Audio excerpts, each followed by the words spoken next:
Oh, excuse me. Hi, everyone. Great start to the live, starting with hiccups going strong. Hey, brilliant. But then again, it wouldn't be a live stream by just me if things actually went normally and to plan, you know? So, on brand, I guess. And you're right, brainless and supers. Fancy seeing you two here, eh? Oh, right. I really need to try and sort out an intro or something. I don't know. What ideas do you think would be great for a intro? Because I am up for suggestions.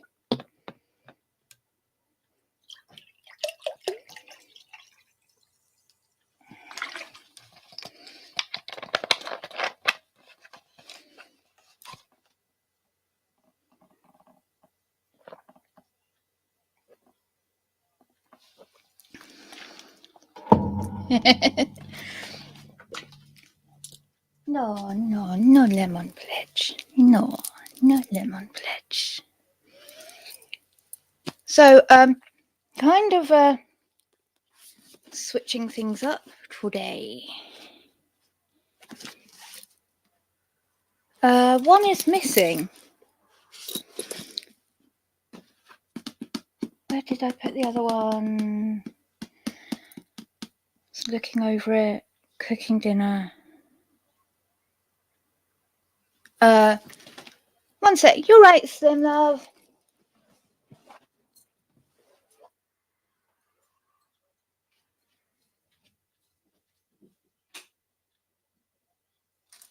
I didn't leave it in the kitchen.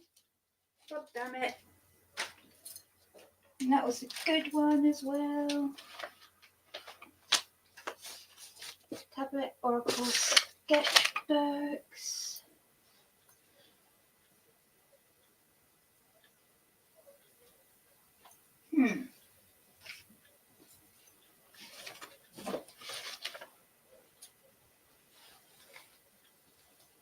God, I didn't put it under all my washing, did I? Just folded all that.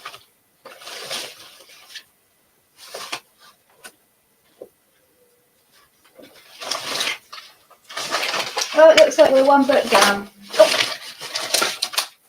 Found it. The Oracle book was hiding it. The funny book.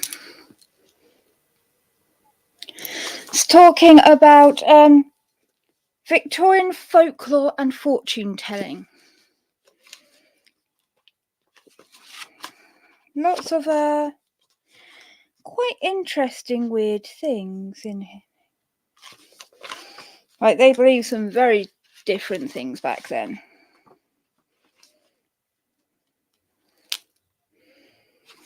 Like, the character of the chin.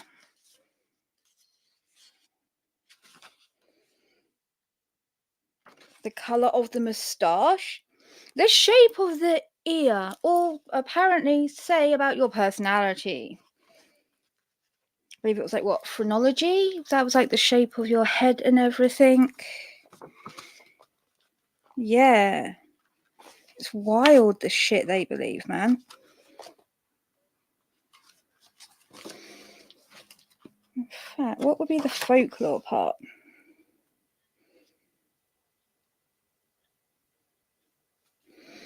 Beings from other worlds, I guess. Page 100.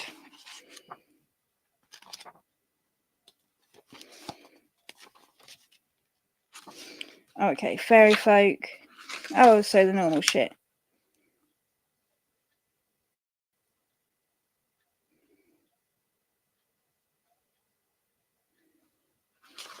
The power of children.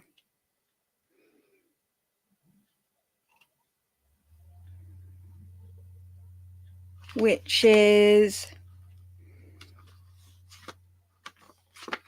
That's it, normal shit in that one. Then I got this book. Got it from Cornwall. It's a book of Cornish and West Country Tales. Got it when I visited Cornwall on my honeymoon. Like what? Nearly. Wow, it was like a decade ago now.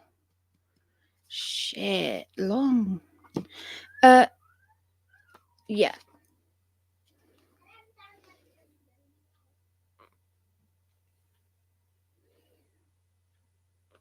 Yeah. The spacing between your eyes determines if you're lizard kin or not. Also the whether you actually have a like cloaca or not also helps with determining that. Lizard security monitor lizard really loves to talk about his cloaca a lot. But yeah, I was going to read some from there, and maybe from this book got long ago of Kent folk tales. And actually Kent is the county that I'm from, so I thought that'd be kind of interesting. As you can hear, there's a small human awake. We haven't had our clocks go forward yet, so it's still for us 8:30. Well, 8:38. She goes to bed at 9. Fun. So like for this Wednesday, next Wednesday, she's going to be awake for half the stream. Then I'm going to have to like duck out for a little bit, put her to bed, come back, read a short story, and then probably do Slim's thing or something, because I'm trying to work around his lives as well. So fun times.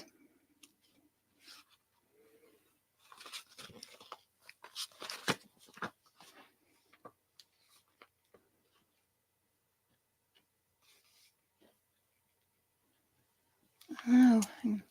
1 second.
Sorry about that. Despite only just having dinner, she still wants a snack. Right, so for the Cornwall and West Country, there's Roskillie House Affair, The Heretic, The Farmer's Wife, The Search for Perfection, The Homecoming, A Skeleton in the Cupboard, Night on Rautor, in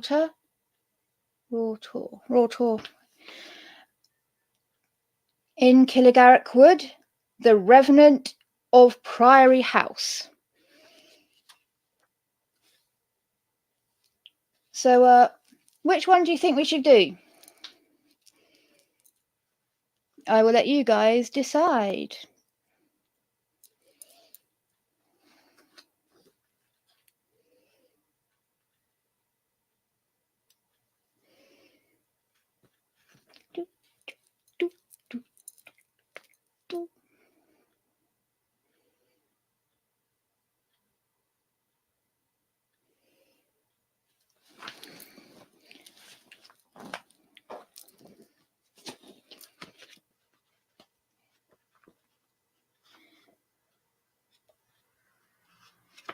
The Revenant of Priory House sounds familiar. Okay.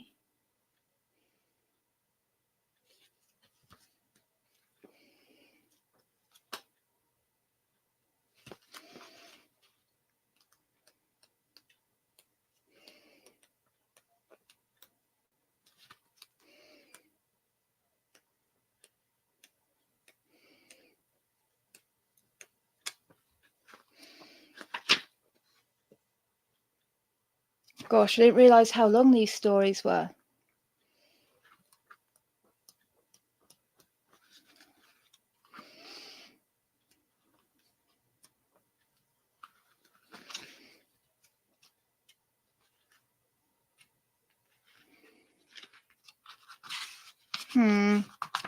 Okay. 41 to...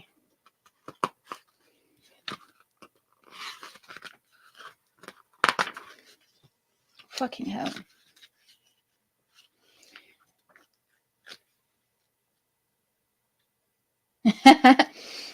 Here's a scary story.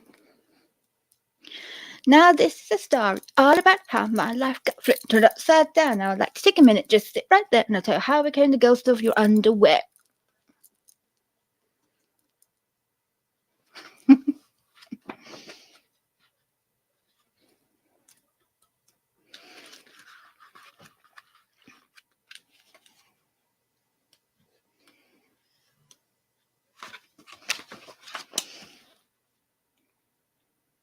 Ten, 8. Right.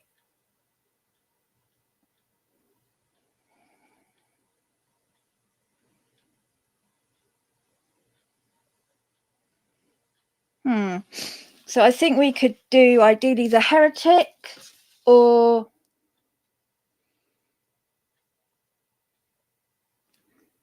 Homecoming. 98. Yeah. Because the rest of them are maybe like 20 pages. And this is the writing size. So it's going to be long. Long.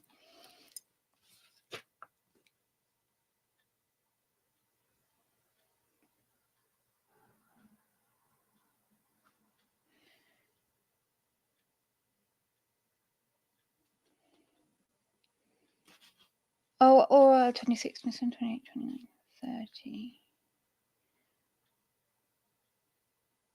40.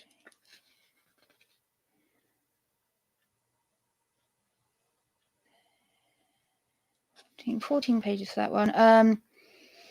Fuck it, let's go with The Heretic. Sorry, this probably should have been organised long before, but I'm absolutely fucking hopeless.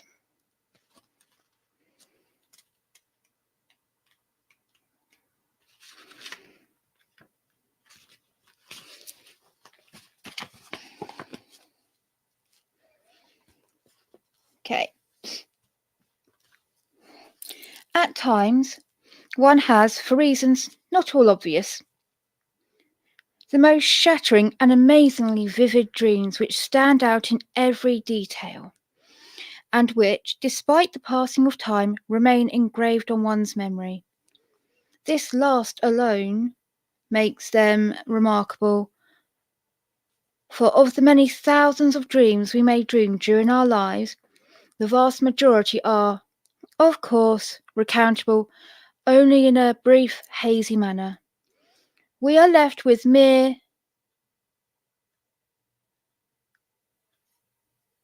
ephemeral waking impressions that usually vanish utterly when we attire ourselves and go about our business. One outstanding dream which I had, and even now, more than 20 years later, I cannot utterly convince myself that it was a dream, that it was not, in fact, an actual experience, took place on a visit to Exeter. I was then a commercial traveller, representing a well-known firm making knitwear, and I came to the city regularly 3 or 4 times a year to sell to the shops. Normally I stayed at the Roguemount Hotel in the centre of the old town. After dinner we usually enjoyed a round or two of drinks in the comfortable bar and talked shop or sport or passed out or passed on the latest risque jokes. But on that particular occasion, during the autumn, the hotel was closed for alterations, and I had to find other accommodation. I was advised to try the White Hart, an old establishment a few streets away outside the medieval city wall.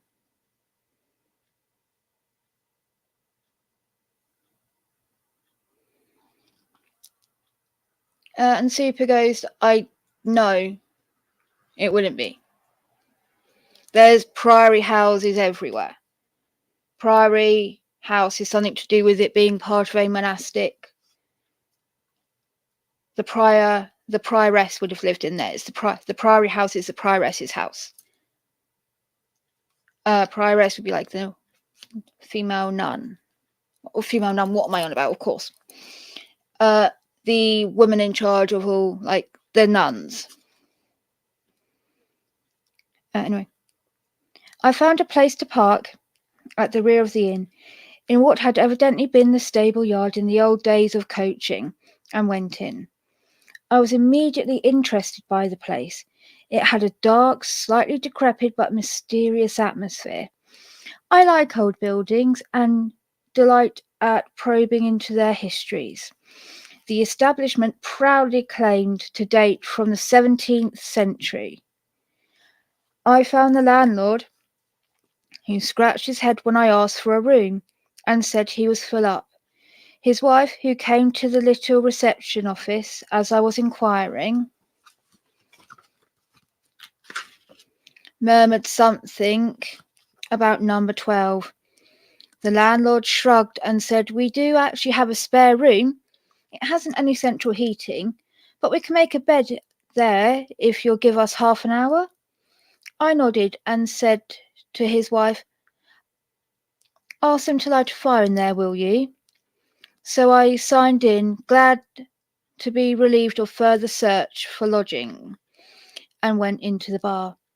There was no dining room, but they provided me with a decent basket of fried chicken and chips. After a couple of pints of their best bitter, I felt distinctly drowsy. I'd had a long day of motoring down from South London. The motorway had not then reached Exeter, and had made several calls on the way, bringing in my samples of pullovers, cardigans, and other garments in heavy cases each time.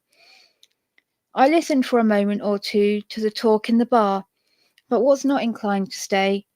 I had some orders to write out and decided to go up to my room. They had taken my case up for me, I found, and on inquiring for the key, was told that the maid was up there and would let me in. Up the second flight of stairs and turn to the left, sir, the landlord said. Number 12 is right at the end. The bathroom's down on the first floor. I hope you don't mind. Watch your head as you go up. The ancient boards of the inn creaked, and the stairway ceiling was indeed so low that a tall person would have had difficulty in negotiating it safely. The black beams in the wall were set at strange angles. The wainscoting bulged and buckled. 17th century seems right, I thought as I picked my way along up to the second floor. Halfway along the short dark passage I noticed a modern number 12 on a door and stopped. I tried the handle, but it was locked.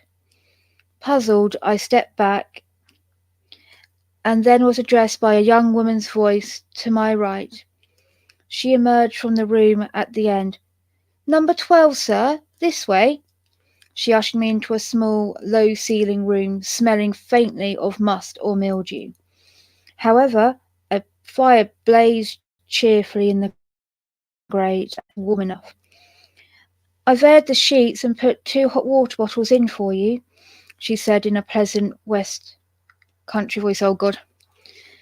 I've aired the sheets and put 2 hot water bottles in for you. Yeah, I can't do West Country accent. Can't do most accents. Funny having 2 number 12s, I remarked. To avoid a 13, I suppose? I expect so, sir. Will you have a tea or coffee brought in the morning? I ordered tea at 7:30. Will there be anything else? She asked. No, thank you. Your key's on the dressing table. I'm going to stop trying. It was indeed a large, antiquated, half rusty thing. I stood staring at it, and when I turned, she was gone. In the low light of the flickering fire, I hadn't taken much notice of her, but I had the impression of a finely chiselled face, dark hair, and large, luminous grey eyes. I parted the curtains drawn across one small window and looked down onto the stable yard. I could just see the corner of my car on one side. A fine drizzle was glistening on the roof tiles below in the lamplight. I turned to the fire and poked at it, causing it to blaze up more brightly, and took out my pyjamas and hung up my travelling clothes. Then, finding a convenient chair at the dressing table, I sat down to write out my orders. A murmur of voices along the passage and the opening and closing of doors told me that other people were coming to bed early. An hour later, I was in bed myself. The mattress was soft and feather tie. I was surprised that such things still existed, and I sank down into its billowy folds, grateful the hot water bottle sliding on top of me. Within seconds, I was asleep. It was the deep stupor of semi-exhaustion which often accompanied travelling, and I had come to regard it as one of the quiet pleasures of life. To end the day on the road thus. I do, however, resent being woken out of it after only an hour or two, and in my semi-consciousness fought against the very real screaming I could hear. But it was a woman's cry, and I am sufficiently gallant or old-fashioned to react to females in distress. As the sound continued, I sat up in bed, listening intently. It came from outside, down in the courtyard. I thought, as I got out of bed.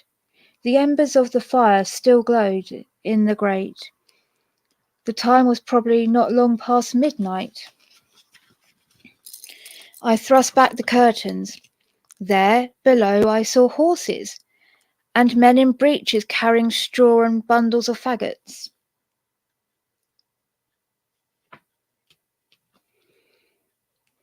A young woman in a shawl and long dress was pursuing a large, ungainly man, who was attired in a doublet, riding boots, and soft black cap with a feather.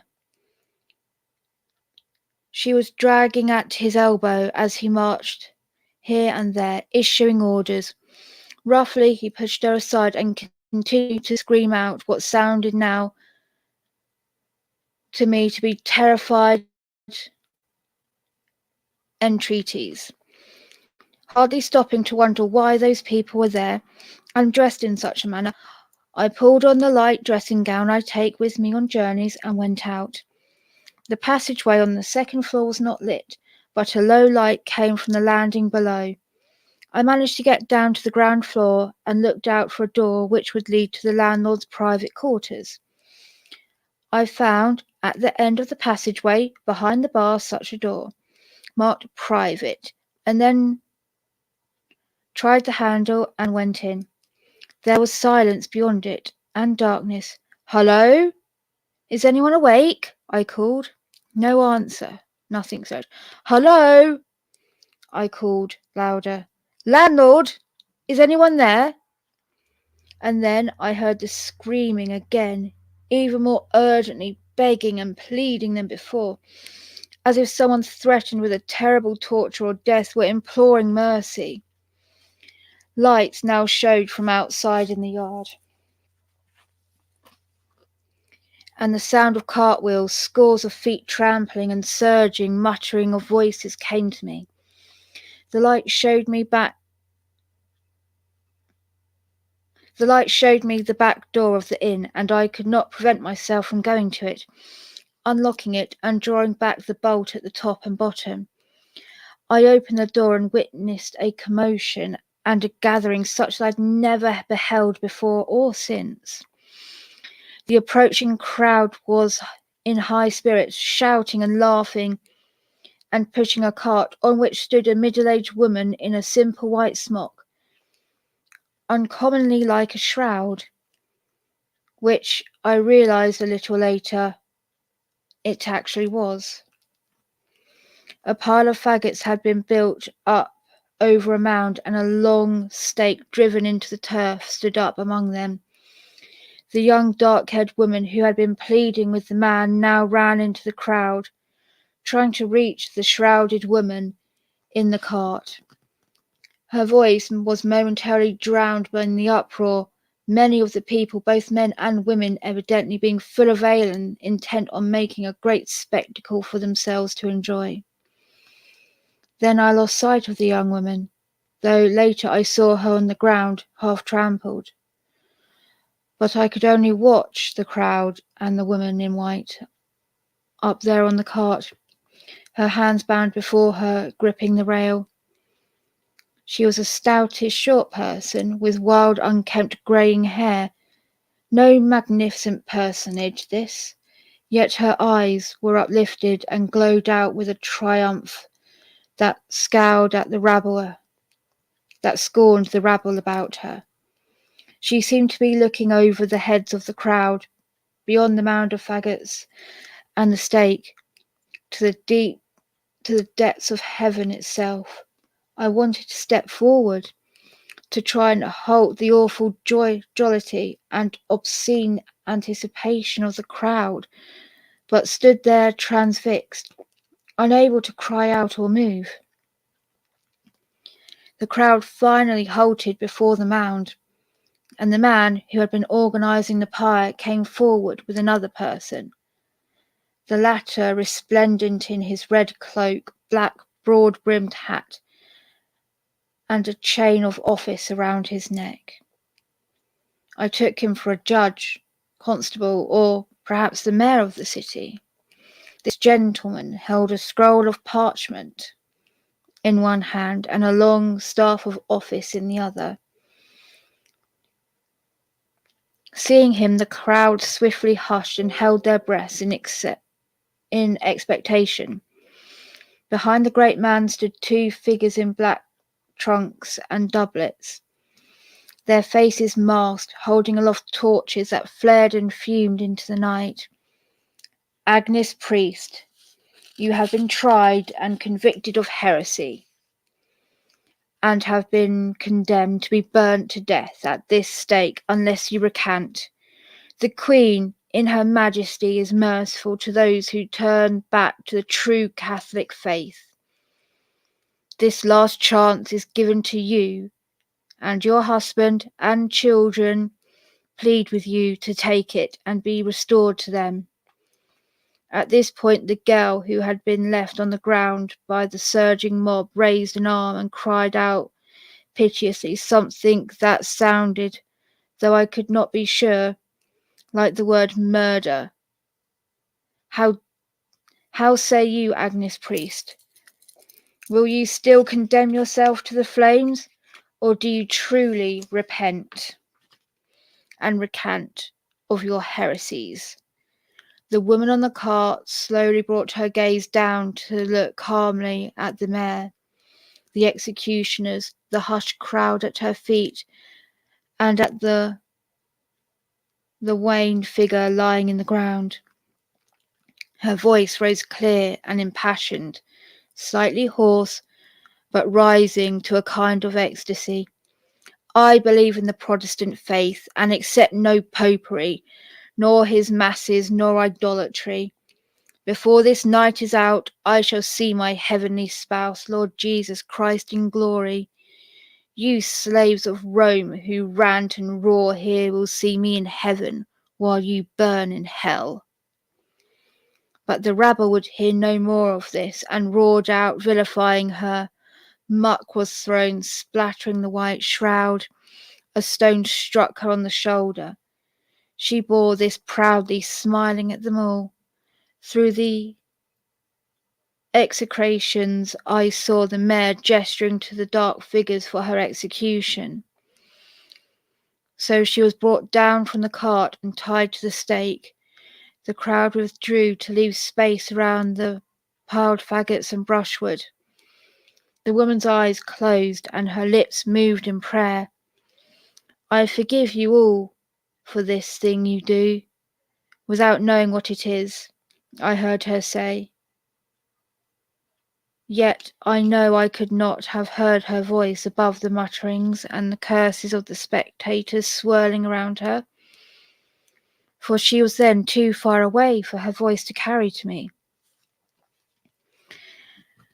The torches plunged into the tinder wood, and flames shot up, crackling and exploding. The wood smoke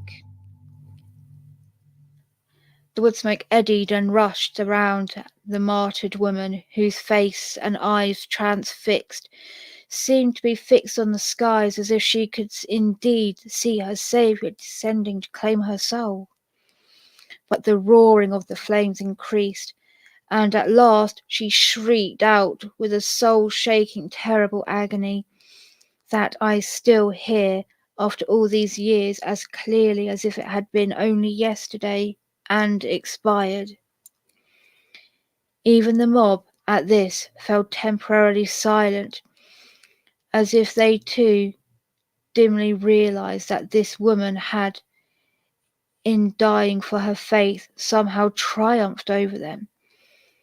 But then the ranting and obscene jubilation broke out again as they chanted, "The witch is dead. To hell with her. The witch is dead." Sickened by the scene, and my frustration and sorrow at not being able to help or intervene, I turned back to the door of the inn and went inside. A knocking at the door awakened me. "Your tea, sir." "Good morning." It was the same chambermaid. She drew back the curtains and placed the tea on the cabinet beside the bed. In a weak, rain-washed light of morning, my eyes opened on the long, dark hair, the delicately shaped face, and I suddenly sat up, staring at her. It was the same face and form I had seen screaming and pleading with the man in charge. "Anything wrong, sir?" she inquired.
Okay, sorry about that.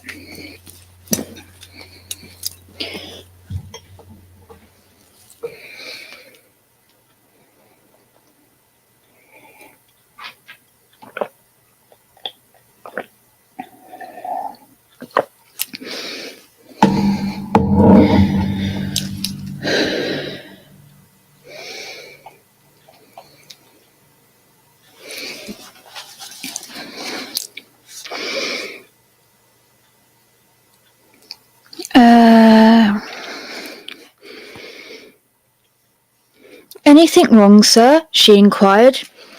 No, not wrong, I groped for words, which didn't come easily after my disturbed sleep. Are you local? Oh, yes, she smiled. My family's been in Exeter and Devon for centuries. My uncle traced our family tree back to 1400 and something. In fact, one of my ancestors was burnt as a heretic right here, outside the old city walls. I stared at her, then apologized for doing so. What's your name, may I ask? Priest, sir. It goes back to Agnes Priest, the one who was burnt. And before. In fact, my middle name is Agnes, in memory of her. I'm Mary Agnes, you see. Ah, I said. That's interesting. But I couldn't piece it all together at that moment. Thank you, Mary. I had this strange dream last night, and told her about it. But even as I recounted it all, the whole thing remained so vivid and held before my mind's eye that I could hardly believe it had only been a dream. Maybe, I thought, I've been through some time slip and got back to the 16th century. I reflected afterwards that there had been no cars in the courtyard, nor any impression of street lamps outside. It had certainly been no mere masquerade that I had witnessed. Mary Agnes listened, wide-eyed, then said, I've got an idea that other people have had that sort of dream here. Perhaps that's why the room isn't used that much. I haven't worked here long, so I don't know.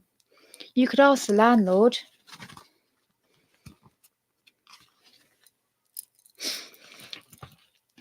And at breakfast time I did ask. The landlord was not about, but his wife listened to my tale, nodded sympathetically, and said, To tell you the truth, when we took over the place 4 years ago, we were warned that that room you're in was haunted. The previous people said somebody had a bad experience there. I'm not superstitious, but I did feel there was a funny sort of atmosphere there. And it's small and only takes a single person. We just use it as an extra and store stuff in there sometimes. I'm sorry if you're disturbed. If you want to stay in another room, I could move you. We've got 1 or 2 other rooms available now. I did wish to stay another night to complete my business, but on reflection decided not to move. I slept in the same room, wondering, even in a queer way, hoping that the experience would be repeated. But I slept long and dreamlessly and found out no more than that particular time to explain the occurrence. It was more than a year later when, on another trip to Exeter, I called on a good customer to find he was away ill and could do no business. It was then early afternoon. Having no more appointments until the following day, I wandered into the city library and museum. During the course of my browsing there, I came across Fox's Book of Martyrs, in an 18th century edition illustrated with it vivid, if somewhat crude woodcuts, and found an account there of poor Agnes Priest. Later I read other accounts, one of them in a Dr. A. L. Rose, Tudor, Cornwall, and the story began to piece itself together, corresponding at important points to what I had experienced at the White Hart Inn.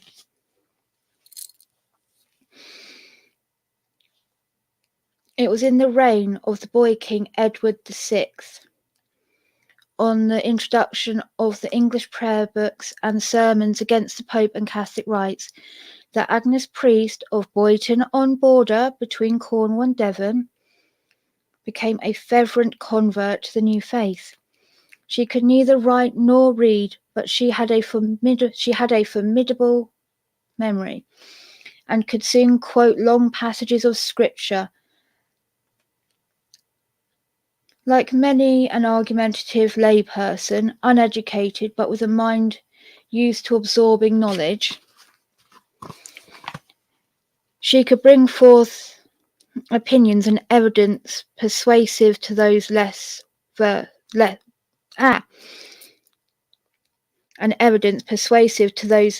versed in such matters. The prelates and doctors who knew more could see well enough the flaws and the misconceptions in her talk, but could do little to correct them. Persons like Agnes are set in their way, and argue from what they consider proven ground. In Agnes's case, she had a vision or experience which caused her resolutely to proclaim and pursue her beliefs. When Edward died and his Catholic sister Mary came to the throne, Agnes, like many, was arraigned before her bishop and chancellor. Bishop Turberville of Exeter wanted no trouble. He examined Agnes, who had left her husband and children all devout Catholics, and was earning her living by spinning. He did not consider her railings against the mass and idols to be of much account, nor did Chancellor Blackstone, who was in fact rather amused by them. "My lord," said the latter, "'tis plain that this woman is but a poor mazed creature, and can do little harm. Who will take her babble seriously?" They set her at liberty, but lodged her with the keeper of the bishop's person, so they could keep an eye on her. Agnes, to whom her heavenly spouse was more important than her fleshy husband, set to spinning and carding wool and selling it at the market. According to Fox, she was as simple a woman to see as any might behold. Of very little and short stature, somewhat thick, about 45 years of age. She had a cheerful countenance, so lively, as though she had been prepared for that day of her marriage, to meet the Lamb. Most patient in her words and answers, sober in apparel, meat and drink, and would never be idle. A great comfort to as many would talk with her. Good to the poor, and in her trouble, money, she said, she would take none. For she said, I'm going to a city where money beareth no mastery. Whilst I am here, God hath promised to feed me.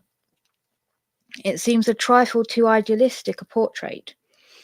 Going about the city, Agnes would too often get into theological disputes and arguments. She would denounce the doctrines that the bread and wine of the Mass were actually Christ's flesh and blood.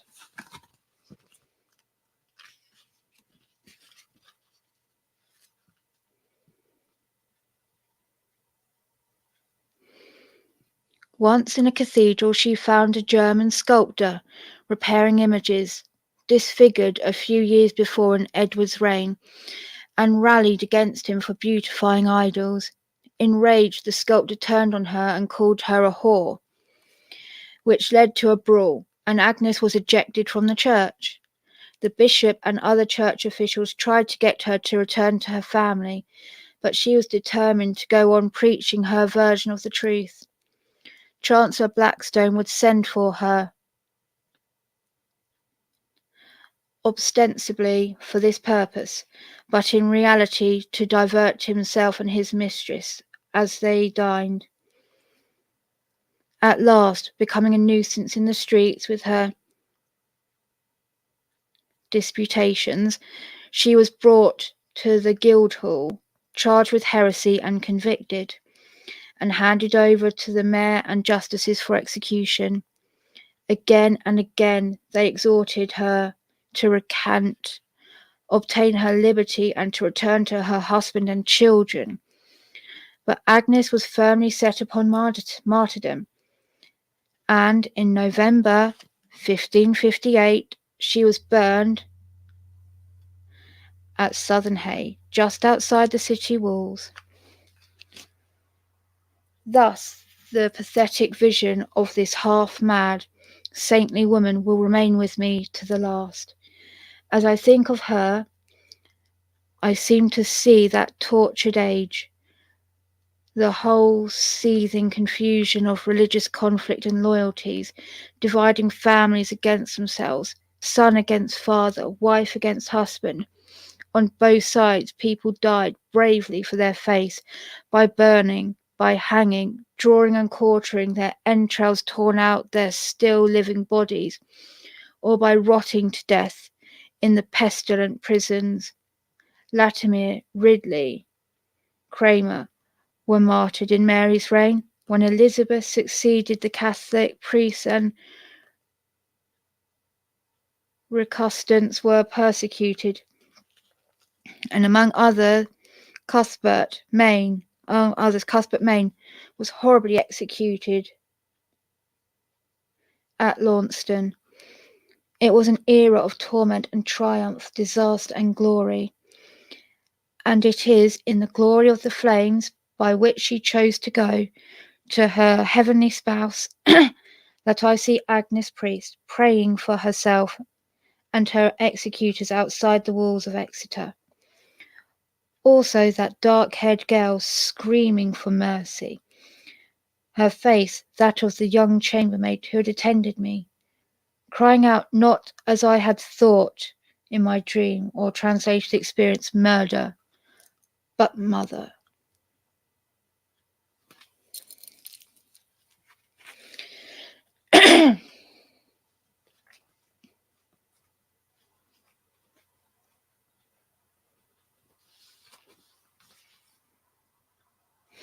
Well, that one was a bit more Christy than I thought it'd be, that's for damn sure.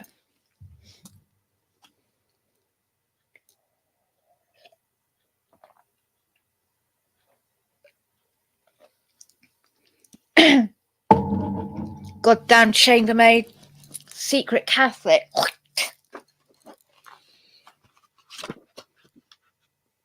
Right. Any of that are super quick.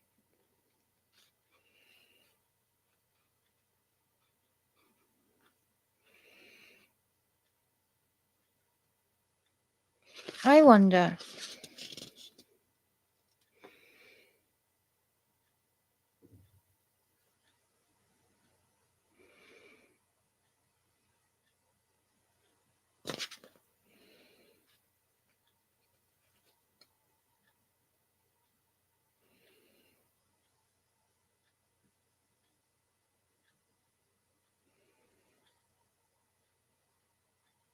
Oh, do you know what? I quite like the mirror.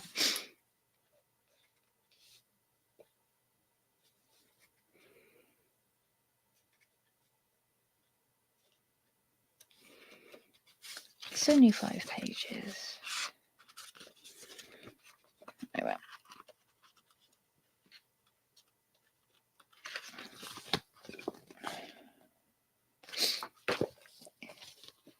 Do you know what? That's writing's even shorter and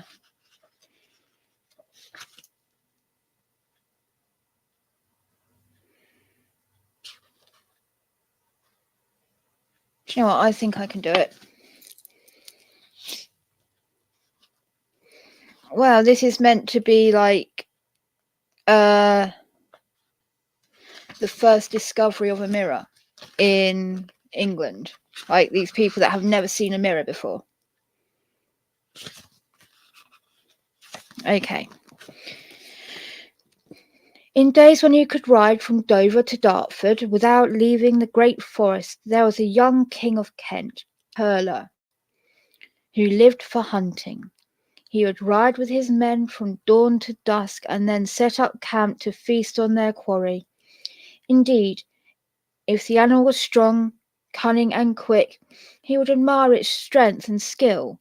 If the moon was full, he would hunt through the whole night. One spring there had been one wonderful chase after another. Night after day, as the sun stayed up longer, so did King Hurler. His older huntsmen grew tired, and some returned to the castle.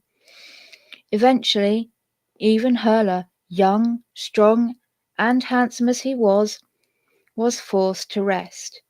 One cloudy afternoon he stretched out on a mossy bank in the ancient grove and closed his eyes. Suddenly he opened his eyes. He could hear an animal moving through the forest. He couldn't see it, but he could hear it, and more than that, he could smell it. Hurler drew his sword and sniffed. Not a deer, nor a horse, not a boar nor a badger, a goat. That's what it was. No mistaking that pungent perfume. The undergrowth parted, and out trotted the most beautiful goat that King Hurler had ever seen. The coat was fawn and white, with long silken beads and tresses. The eyes were slits of blackened bronze. The horns and hooves were sumptuously gilded, and on its back rode a tiny man. He was no larger than a 4-year-old child, but he had a strong chest covered with dappled fawn skin, and a huge red beard down to his hairy belly. At the end of his short legs were cloven feet. An intricate bronze crown sat atop his copper locks. In a deep, resonant voice he introduced himself. "Hail, King Hurler," he boomed. "You hunt well as me. We are both kings, for I am Sut, king of the dwarves. There is earthly news that you are to be married to the daughter of the King of France when the leaves fall. I too shall be married soon, but not until the leaves spring forth anew." "Hail, King Sut of the dwarves," said King Hurler with a faint smile. "We are both kings, and we are both to be wed. We have this much in common. We do indeed, and more. I, with my fellow dwarves, very much enjoy hunting and celebrations as much as you do. We drink and dance, we eat and play just as we have seen you do in your fine castle." "That must be a fine sight," smiled Hurler. "Finer than you can possibly imagine, King Hurler." The dwarves grinned, showing his diamond teeth. "But you must see for yourself. Next spring, I propose that we invite each other to our weddings. Yours as the days grow shorter, mine when the nights become shorter. What do you say?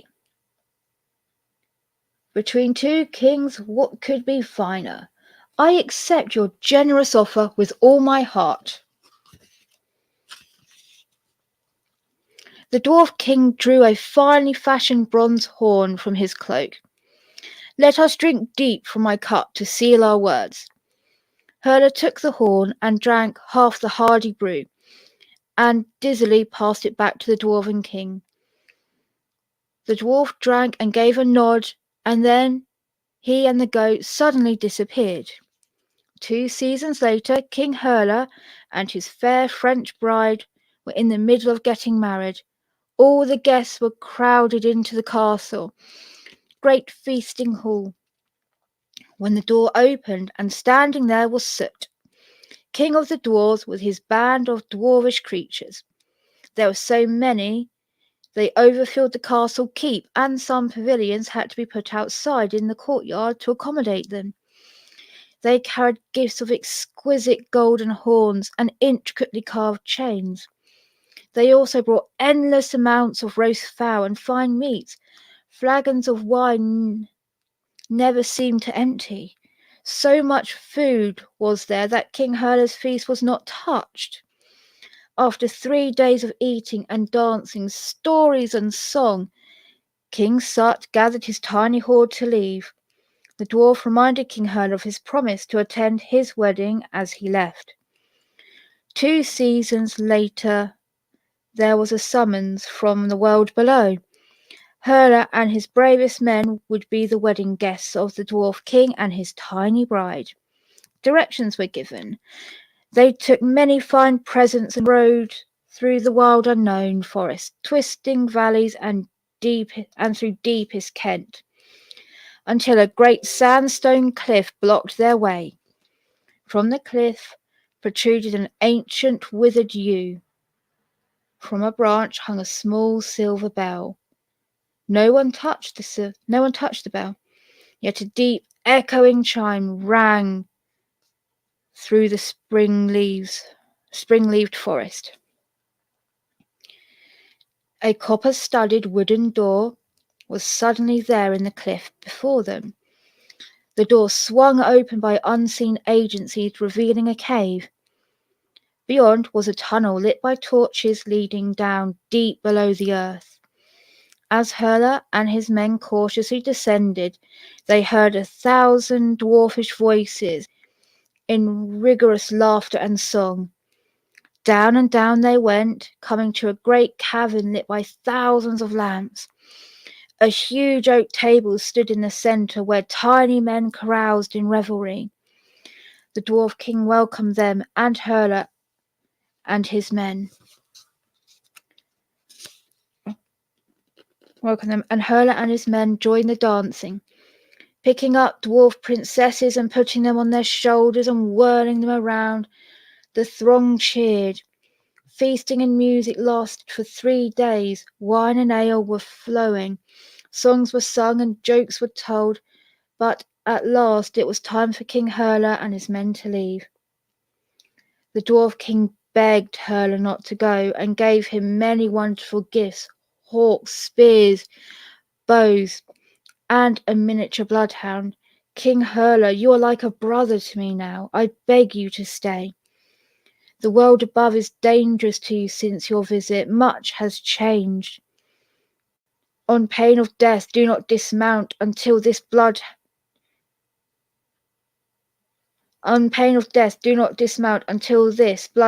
that you carry jumps down from the horse. King Herla hugged him close and declared that he loved him like a brother, but that he was king and that he must return to rule his land. He and his men rode up the tunnel and eventually out into the open air. They were astonished to find fields where there had once been forest, and villages when they left. Their familiar lands had changed, and new roads led to unknown destinations. Herla saw an old man with a flock of sheep. He stopped by him and asked, "Old fellow, which way to the castle of King Herla?" The shepherd stared long at the king with his mouth hanging open. Eventually, in broken tongue, he said, "You speak the language of a Briton.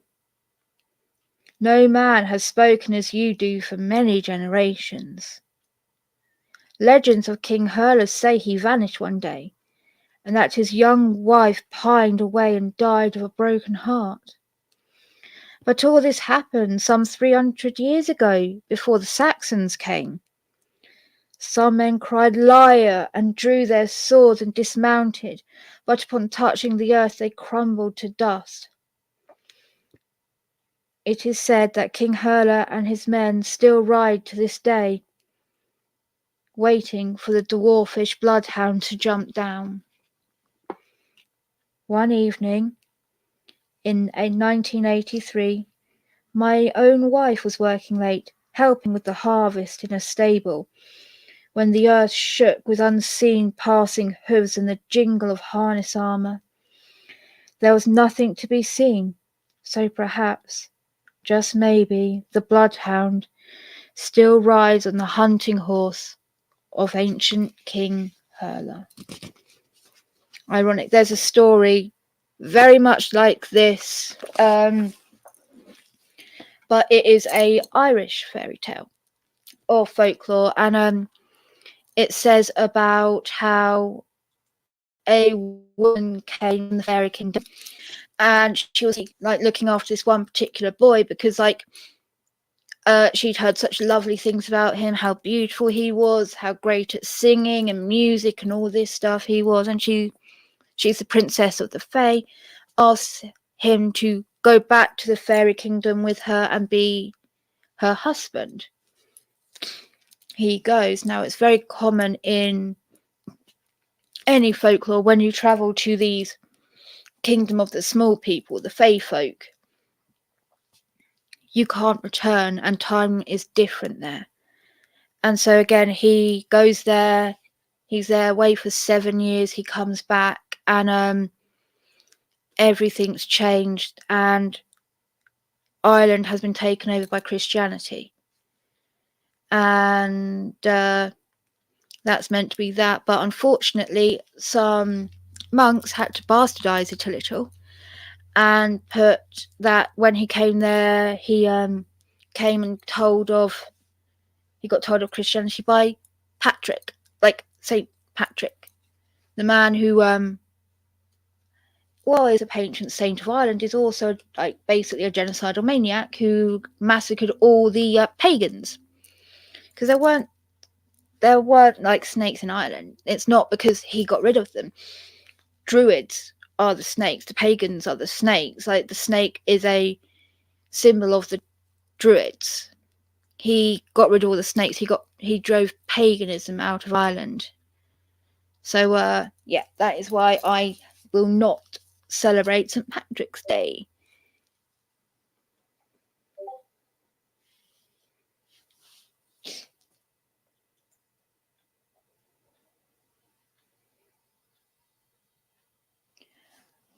Yeah, he moved to Bel Air.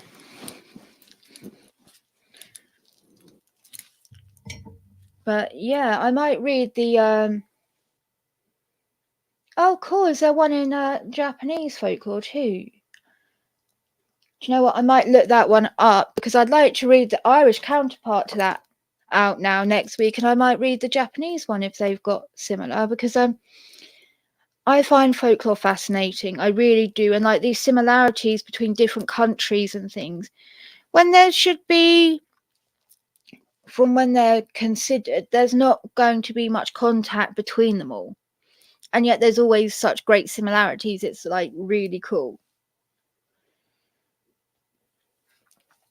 But on that note, we are now going to go over to Sim the Cyborg's stream. So, Brainless, if you could be a dear and drop the link for me, that'd be really great. And hey, James, sweetie, you going to come over and watch Sim stream with us?